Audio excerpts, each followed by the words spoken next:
It's a give and take back and forth. Yes, I am recording it, hand on. You're good. That is the flow. Constantly give and take, pressure back and forth, living. It is your life. It is more important than anything else. Why? Because you get more kills. Why? Because you do more damage. Bruisers, your job is to live. And that's where I go to stepping off point. All right. If a crash is happening in your quad, that is the one time it is okay to step off. How we saw it down here in this picture down here, if you look, they're already doing it. So for example, look at where the arrow is coming from. That's because the bot right quad pushed off of point because they were dogging to bottom right or crashing in bottom right or zerging to bottom right. The enemy was doing something to dictate this happening. This is called flow. Okay. It's also called forcing. All right. This was a force by the enemy. What we are doing is flowing with that pressure. Okay. There's force and there's flow. That's how the war works. So what does bot right quads do? What do my two bruisers do? In my IGVG, we step off here. This is a little exaggerated. You'd probably maybe closer to point, like right here. But you step off a point, and then you crash from that outside. Same thing as these guys. They can't just hit this because it blocks in top left. They have to wrap off and go in. This is the only times that it's okay to step off a point. You don't want to step off a point as a bruiser. Your job is point. The whole concept of the bruiser is to play on the point so we win the point. Alright, priorities. Super easy. 1. IGVGs. Or VGIGs. I hate how you put IGVGs. VGIGs. Alright? These guys apply all the debuffs, all the CC. They shape the way the point is worked. If you don't understand how an IGVG works, I highly recommend you sit in on Poison's class tomorrow or the next day, whenever he's going to put it out that he's going to do it. Poison or Big Black Decron or Dirty Curtis, whatever you know him by, he's been an IGVG main for quite a while. He's one of my favorite players to play with because of how vocal he is with his ability usage. IGVGs, they provide so much support to the bruisers that you don't understand it. Between rooting them with a stream and plaguing them, with Oblivion for weakening them, with Ice Wall so they can't walk, with Ice Storm so they're now rended, with Frostburn. They apply so much pressure and debuff on the point that is why they're our #1 priority. If you see someone running around with fisticuffs, they are an IGVG. Push them. Okay? You want to dog the IGVGs. The second targets are your bruisers. Why is it the IGVGs first? Well, I just explained it. They provide a lot of debuff and cluster and not freedom of movement on the point. So you want to get rid of that. Second is the bruisers. If they don't have bruisers on point, they can't tick the point either. If they don't have their meat shields on the point, they're not ticking the point or defending the point. So, target them first. Point tanks. Honestly, ignore them. I hate this. Don't even look at them. You see a dude with sword and shield or flail and shield, literally just don't look at him. Like, just don't. Unless he's the only person on point, literally don't look at point tanks. I hate how this is in here. I wish they get rid of it. Just, ugh, don't. You're not going to kill them, all right? Apply pressure to 1 and 2 first. Number 3, disruptors. Why disruptors, Alfredo? Well, because a good war company will have their disruptors turn into point to look for for picks, okay? So after a crash, every single time, you're going to see people spread to the wind, off of point, on point, into Narnia, into Group 8, Group 9, into Group 7 on the outer skirts of point. If our Group 8 and our Group 7 are doing their job, after every crash is called or during the crash, they're looking to pick people off. They're looking to pick the healers. They're looking to pick the bruisers that are stepping off the point that just got crashed on. They're looking to pick the IGVs. And vice versa. Our disruptors are doing this. Their disruptors are doing the same thing. and we beat disruptors. So I will tell you first and foremost, and any disruptor in here would most likely agree, bruisers beat disruptors 10 times out of 10. I don't think I've ever lost to a sword and shield greatsword, sword and shield hatchet, sword and shield spear ever as a bruiser. Why? Because half-heavying with Warhammer is broken against people who want to CC you. You can't be CC'd if you're gridded constantly. So if I'm constantly just half-heavying you, the disruptors are useless. They can't do anything to stop it. That's it. It's just the truth. Sorry to all my disruptor mains out there, but you just don't beat bruisers in 1v1. And they can apply kill pressure pretty easily. On top of that, disruptors aren't built for strike protection. So hammers bonk them pretty fucking hard. You guys haven't met him yet, but Parsible, he's one of our lead disruptors. He's very, very good at the role. I think he's only ever beaten me probably like once or twice. Just because it's just a roll diff. His favorite meme is to put this in. This is what it's like to fight a bruiser as a disruptor. This is all you see. Alright, fourth and final option is healers. The only time you are hitting healers if they are stepping on point. You do not go out of your way to step off point to hit a healer. Please and thank you. Don't do it. Don't do it. You will not kill them. Okay? You can harass them to build up your great axe empowerment off a point prior to a crash, but that is it. But if a healer is stepping on point, you 1000% target them until they are off a point. Can you kill a healer if they're stepping on point? 100%. Can you kill a healer solo off a point? No. You cannot. But if they are on point, prioritize the healer. You'll know because they'll sling out green arrows at people. You can't miss them.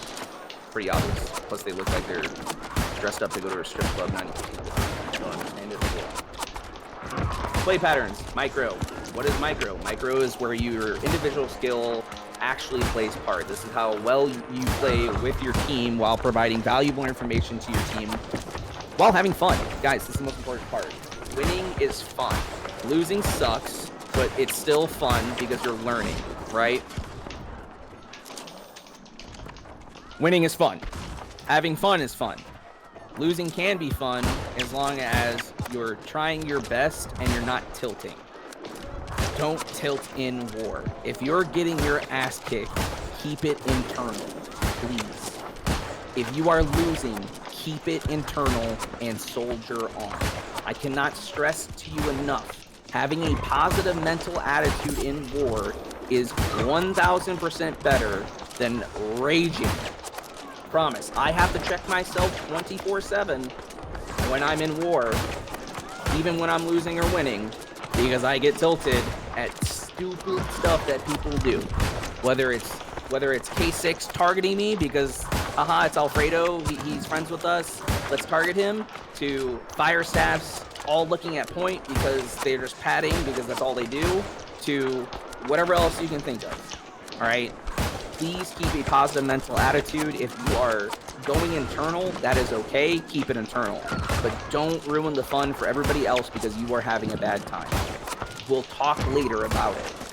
That's the whole point of this. That's the whole point of VOD reviews, is you can talk out your frustrations to me, to Dekron, to Bill Gradle, to Sit on My Life staff, to Sukani, to anybody else that does VOD reviews. That is the time you can vent on, this is stupid, how do I fix this? But do not do it in war. This, with that, right, this is both how well you play along with how well you communicate.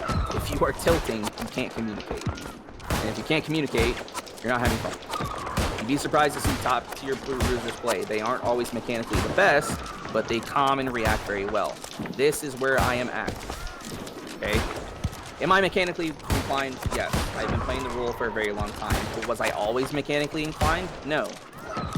I sat there for 2-3 months at one point, never popping a cleanse because I didn't understand that there was an animation for it. And then finally, I got VOD reviewed by Decron, and he goes, "You're dog shit.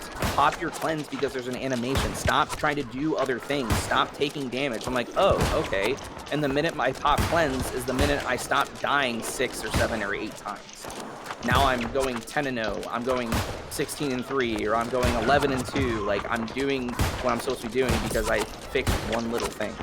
Okay? I wasn't mechanically the best, but because I can communicate well and I rotate to crashes and understood how to play it, the positional-wise, I was okay as a bruiser. When I finally learned how to do both, like, it was just night and day, etc. For example, I'm shocking their grav. So you'll see in your quad one of their bruisers grav wells.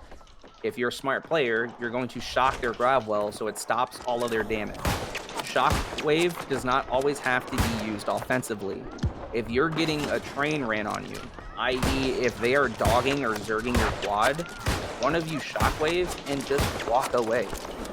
You don't have to stand there and fight it. Just rotate off point, rotate back around, and hit them from behind. It is as simple as this. If they have a big ball of people rotating from top left to bottom left, and you, as two bruisers, see this, and you're like, oh no, one of you shockwave, and you both wrap around top middle, and you turn around and hit them back. And now point team is coming over to help you out. Shockwave is not always an offensive ability. It is okay to use this defensively to create space for yourself when you're getting dogged, or zerged, or egoed, whatever you want to call it. What I don't want to see is you get zerged from top to bottom and you run down here. Don't do that. Rotate off a point left. If you're over in this squad, you rotate off a point right and you rotate up and around. This is what it looks like to rotate off a point and around when you're getting zerged. Never rotate down. Ever. Ever, ever, ever. You're bringing shit rolls downhill. If you rotate down, you're bringing that zerg with you to our healer pocket. So don't do this. No-nos. Spankings. I will virtually spank you in game if you do this. So don't do it. If you do this, not only do you get spankings, but you're gonna end up going 0-17 or some shit. Just don't do it. It's not fun time when you do this. The same thing is the same thing for top. You rotate off or you rotate up. You rotate right or you rotate up. Or you rotate left or you rotate up. You never rotate bottom. Can you rotate left? Sure. Can you rotate from right to left? Sure. But you rotate right back or you rotate up. Don't go to the quads. Now, one thing that I didn't mention on here. Bottom left, bottom right, top left, top right. Where am I playing? Are bottoms helping out bottoms? Are tops helping out tops? No. Bottom right is looking to help top right. Bottom left is looking to help top left. Well, who's helping bottom, Alfredo? The point team. Remember, we want to transition the point up.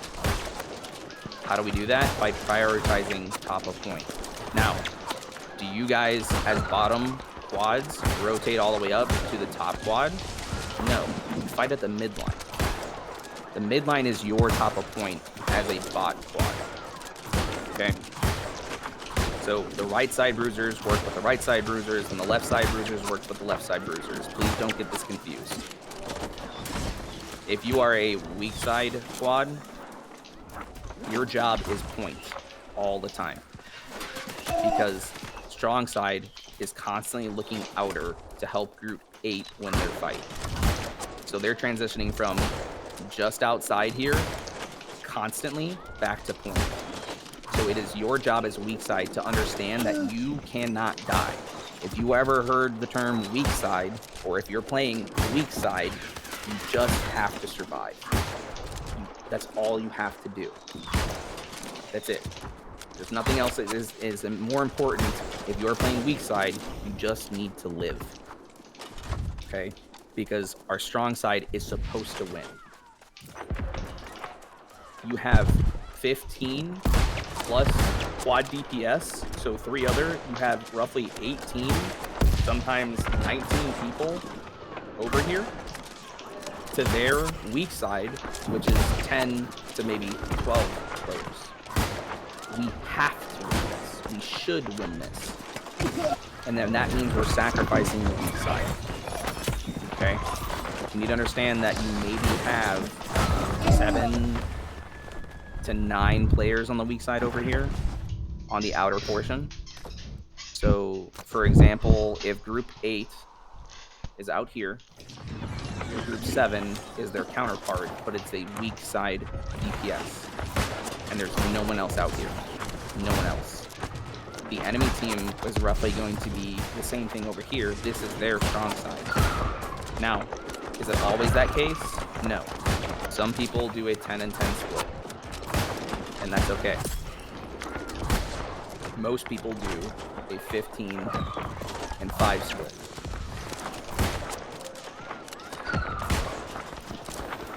Just a little tidbit for the distros out there. You need to identify that. If you're a group 7 and you're playing weak side and you're a disruptor, know that you need to be a gamer. You need to be able to live. You need to be able to play defensively, but also be able to be aggressive on the point.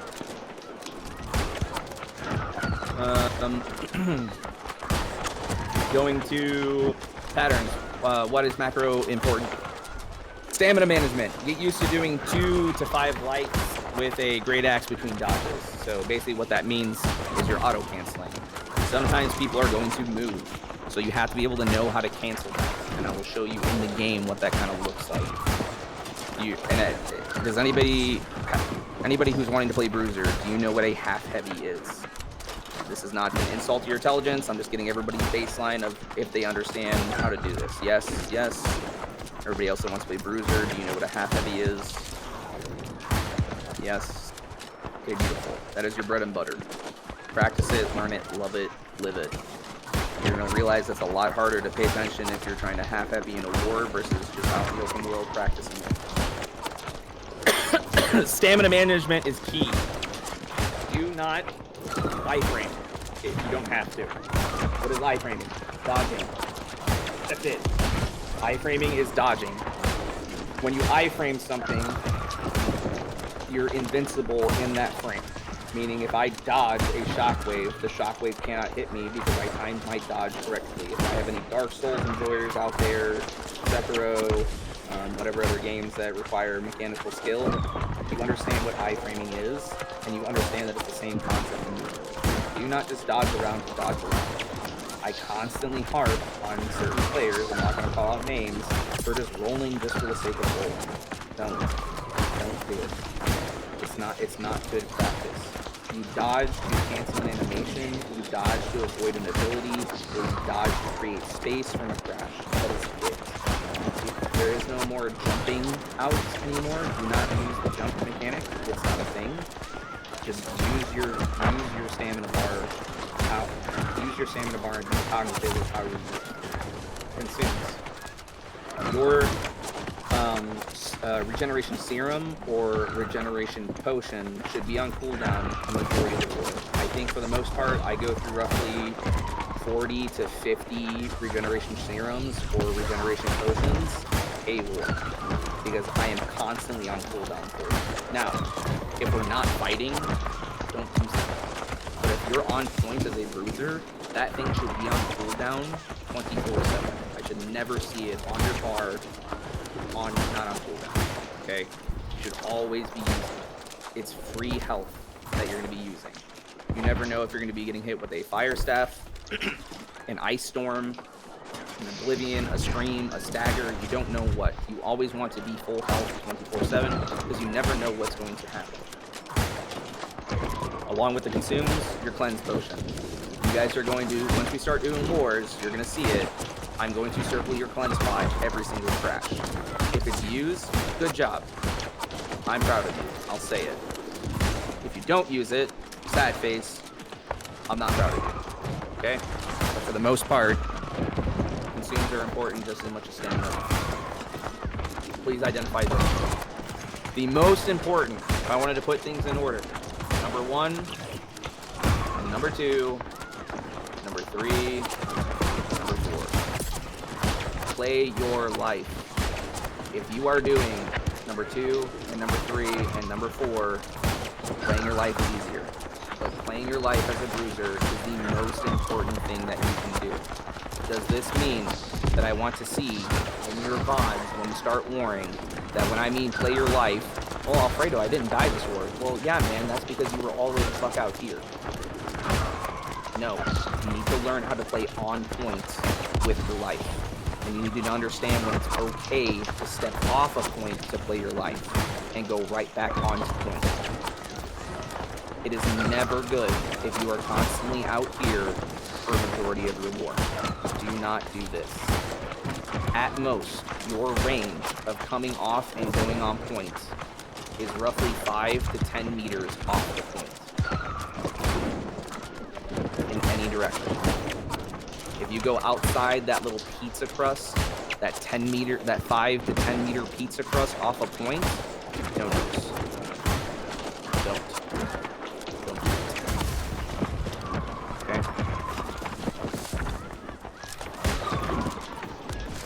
Communication. Communication is key in everything. It's in life, in marriage, in relationships, in work, in anything, an aspect of everything. Communication is key. If you don't tell us, we can't help you, we can't fix it. If you don't communicate it to your 5-man group, they can't help you, they can't look at it, they can't do the same things to help you. Communication is key. If you are an extrovert like myself, I'm an extrovert. Just because it sounds like I'm not, I am. I don't like going outside, I don't go out, I don't do things. I'm okay with doing this because I don't see your guys' faces. It's okay. This is my social interaction for 2 to 3 hours, and then I go recluse, and I will go to my own channel and hide. Communication is key. You have to get comfortable to talking to people you don't know, because guys, there's 50 people in the army. You're going to make friends you didn't even know existed. Okay? It's okay. There is no such thing as a wrong call. There are bad calls, but nothing is wrong as long as you all do it together and you're all on the same page. Communication is key in these wars, especially if you're a disruptor playing on the outside. I cannot harp that enough. Sure, Bruisers is a little less complicated. You're playing in your quad, you're bopping the same people, but if you're in Group 10, Group 9, Group 8, or in Group 7, your communication has to be on point. Someone has to take charge, and everybody else has to be giving valuable information. I.e., when I show you the VOD that I played Disruptor in, I played SNS Greatsword with Chewy, Ninja, Wolfie, and Aura farming. I was the shot caller, but Chewy and Aura and Wolfie were able to see things that I'm not seeing, and I make the call to go do those things. And we gain benefit from it. Okay? You have to be able to give valuable information at that time, at that moment, if the person that is shot calling doesn't hear it. Anybody can transition to be the shot caller. And as you play in your groups, you identify, hey, he knows and understands this, I'm gonna let him shot call, and I'll just look at other things that he can't see and let him know. For example, our responsibility in Fort was E-Gate. So if you look at Fort, E-Gate is back here, D-Gate is back here, you have A-Gate, B-Gate, C-Gate, and then you have the point in the center of the fort. Our responsibility is right here. However, as we're fighting in the dirt or on the stage, Wolfie calls out, hey, and Aura and Wolfie both called it out, that they're overloading D-Gate. Okay, cool, we adjust the plan, come over here. Can I see that? No. But Aura Farming is a Fire Staff IG, and you can see much more of the map than I can, because my job is a single target focus or a group focus as a disruptor. I'm looking for healers or ranged DPS. Pick off. Am I going to see everything? No, because that's my priority. So that's why it's important for you to give relative good information. Aura and Wolfie call it out. We rotate our plan to help D-Gate because there's a reason why we're looking over here. Because they're overloading. I hope I emphasize why communication is key. You can practice OPRs, PvE, gathering, or just chilling in town. PvE is the big one. OPRs is the big one. 3v3s. This is good micro practice. If you are not comfortable in the war, in your role, 3v3s will expose you real quick. If you go play Bruiser in 3v3s, and you don't hit any of your abilities, i.e. Shockwave Armor Break, you're going to be useless. 3v3s will help you with your micro gameplay, will help you understand how to fight every single weapon in the game, from bow to fire staff to ice gauntlet to DG to SNS greatsword, SNS spear, SNS great axe, spear and hatchet, great axe DG, whatever the combination is, your micro can be improved through 3v3s. 1000%. I recommend doing 3v3s if you have trouble with the micro aspects. You'll see that in your VODs. OPRs is where you go to work on your communication and your micro and your group play. This is where you can bring an IGBG, a healer, and 2 bruisers, and whatever fifth person you want to bring, and practice this stuff. Do you have to play on the points in OPR? No. You can go anywhere. One of my favorite things to do is go to the back cap, build up an Alamo, and hold it as long as possible with 2 bruisers, a healer, and an IGBG. And that's it. It's my favorite thing to do. It's very good practice. Because it'll help you, 1, play your life if you get overwhelmed. 2, it'll help you crash. 3, it's not as hectic as playing in the doorway and dying like in every OPR ever. And it helps with the communication. Hey, there's a lot coming. We should probably get out. Okay, no problem. Easy. It's the same. Like, that's the same concept as if you're getting zerged in your quad. Hey, we're getting zerged from top to bottom. Okay, cool. We're stepping off, rotating mid, and rotating back into the bottom quad. Easy combo. All right. PvE, communication. This is the #1 thing. If you want to communicate with people, PvE is the thing to go. Why? Because you have a shot caller in the PvE group. For some reason, our company struggles with this. We've gotten better, but PvE seems to be our kryptonite, and that's okay, because not everybody is not everybody is good at understanding how. When to use an ability here, when to use the ability there. It's also a great team building exercise. It very is. I don't recommend doing PvE with Ninja. She will screenshot you every time you're dead and publicly shame you. All jokes aside, do PvE. It's important. It helps you build that trust and that confidence in other people just as much as PvP does. Okay. Why do we soldier? So that was the 4th thing on here. Bruisers are the best at playing objectives in war. We can take point the safest while harassing others on point. This means on attack, you will be towing point consistently, or stepping on point. Towing, stepping, verbiage. It also means we may be asked to step even when it's not safe. If your caller is asking to get on point, you drop everything you were focused on and get your ass on point. It is not a question. It is not a request. It is a sir, yes, sir, and we get on the point. Wars are fun, but the dopamine of taking a point is never felt anywhere else, in my opinion, and that is why it's important for us to feel comfortable doing our job. Guys, there is no better feeling than taking someone to fort on an attack or holding somebody for 30 minutes in a defense. There's just no better feeling. When you can get 50 people to accomplish what you set out to do, it's the most gratifying thing ever. Especially if those dudes talk. Oh, if they type. Oh, it's even so much better. And the best part is if you do it and you do it well, it just becomes more fun. Because now you understand how to play the role and you can venture off and do anything. How many people were in here the first time we beat Kingdom? First time we beat K6. There's no better feeling. When all the people that have been talking smack in global, in DMs, open world, it doesn't matter, and you finally kick their ass. There's no better feeling. And you cannot do that without bruisers. That's why bruisers are so important. Cannot express that enough. The other thing to play on here is you'll be asked to step even when it's not safe. So, for example, we'll go back to the thing. Say you crashed and you hear dog up, ego this, zerg them, and we didn't get people, and we didn't get kills, and Dekron still calls to get on point, it's probably because we have like this much tick left.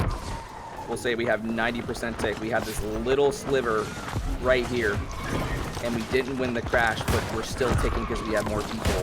And he calls everybody on point. That means healers. That means disruptors.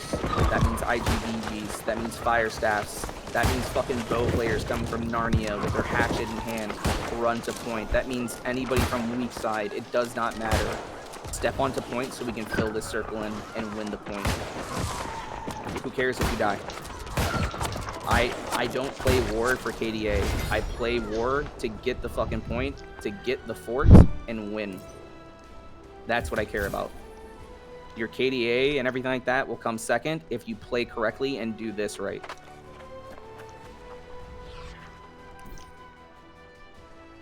Gear is cope. All right. Why is gear cope? Super easy. You have a thing called Frigid Tarn, or Frigid Dawn pieces.